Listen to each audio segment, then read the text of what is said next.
Hello parents, my name is Dave Thomas.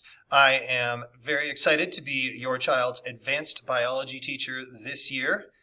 My own background, I graduated from the University of Colorado a long time ago with a degree in molecular and cellular biology, MCDB it's called. I have taught here at Monarch for 21 years. Most of those years I have taught advanced biology. I've also taught advanced physical science, and I also teach marine biology, which is an elective course for juniors and seniors. I want to talk a little bit about the course in general, and then I'll get into some specifics about what each day looks like. Advanced biology is a college preparatory life science course designed to get students familiar with all the major themes of biology. We cover everything from evolution to human systems to genetics to microbiology to ecology, botany, and so on. It's quite a lot to do. As a result, it's a fairly fast-paced course, and the expectations are high on the students. Traditionally, this course has been very lab and hands-on focused. With the remote learning, that has brought some new challenges and maybe some new opportunities for rethinking how we do things and maybe teaching things in some different ways.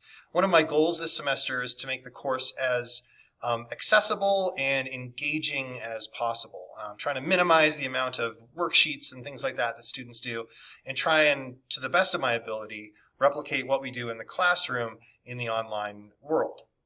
A typical day in the course will start with a Google Meet. I take attendance during that meet, so that's how I measure the students' engagement. I will kind of go over what we're doing today. Some days there may be a lecture presentation using Google Slides or Pear Deck. Some days maybe just a quick check-in as students are working on more long-term projects. But every day we'll start with that Google Meet. Each Friday, I do a weekly open note quiz that covers the material from each week. I'm trying to divide the course into week-long segments such that every Friday we kind of have a summative sort of bring things together, cumulative activity before we move on to a new topic the next week. Most weeks will also involve a weekly reading and vocabulary assignment. I will put those on Schoology on Mondays. The textbook is entirely online. It can be found on Schoology. I also break out each reading for the week into smaller chunks so that students can access that rather than having to deal with the entire giant online textbook. Interestingly, studies have shown that a first-year biology course has more new vocabulary than learning a foreign language does. And so vocab is going to be really important for students to stay on top of. And so because of that, there is also a weekly vocabulary assignment.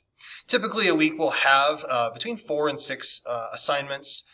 Some of them are going to be what I call assessments, which doesn't mean just tests. That means sort of bigger assignments like lab reports or projects, in addition to the weekly tests. And then some smaller, what I call prep and practice assignments, which are generally graded mainly on completion to make sure that students are staying on top of their work.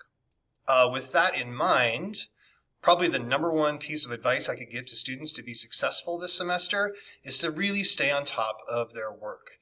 Because of the pace that we are going, because we're doing a full year in a semester, even falling behind by 2 days can dig a student a pretty large hole. If your student is going to be absent, make sure they communicate with me. I do have an agenda on Schoology each day which tells them what to do if they missed, but it's always helpful for them to reach out as well if they have any questions at all.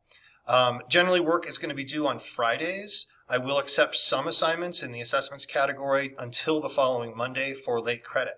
But I'm trying to encourage students to stay on top of their work and not let missing work pile up, because it's going to pile up quickly at the pace that we are going. If you ever have a question or a comment, concern, or need to get a hold of me, please reach out to me. The best way is through email. The phone system, because we are working remote, is not going to be as consistent as email for me. So please email me if we need to schedule a conference. I am happy to do so over the phone. But please reach out through email if you have any concerns or questions, and I encourage the students to do the same thing. With this remote learning setup, I think communication is going to be critical to success for your student. Anyway, that's about all I wanted to say. Again, reach out if you have any questions. I know you have a few more of these to watch, so I wanted to keep it a little bit short. Looking forward to hopefully hearing from all of you, and hope that your students have a fun and interesting and educational year in advanced bio. Thanks.